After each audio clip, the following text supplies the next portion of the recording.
Pacific మహాసముద్రంలోని Easter island ద్వీపానికి ఒక ప్రత్యేకత ఉంది. చిత్ర విచిత్రమైన శిలలు ఇక్కడ కనిపిస్తాయి. చిలీ దేశ పశ్చిమ తీరానికి 3,500 కిలోమీటర్లలో ఈ అద్భుత ద్వీపం ఉంది. ఇక్కడ 887 శిలా విగ్రహాలు ఉన్నాయి. పెద్ద పెద్ద తలలతో కనిపించే ఈ విగ్రహాల వెనుక మిస్టరీ ఏమిటో ఎవరికీ అంతుపట్టలేదు.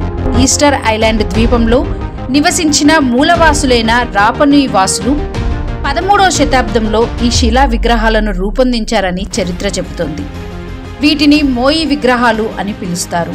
యునెస్కో ఈ ద్వీపాన్ని ప్రపంచ వారసత్వ ప్రదేశంగా గుర్తించింది. అయితే దురదృష్టవశాత్తు ఈస్టర్ ఐలాండ్ ద్వీపం ఇప్పుడు ప్రమాదంలో చిక్కుకుంది. రాపనుయి జాతీయ ఉద్యానవనంలో అగ్నిపర్వతం పేలడంతో లావా ఎగజిమ్మి ద్వీపమంతా ప్రవహించింది. ఈ మంటలకు మోయి విగ్రహాలు కాలిపోయి సహజ ఆకృతిని కోల్పోయాయి.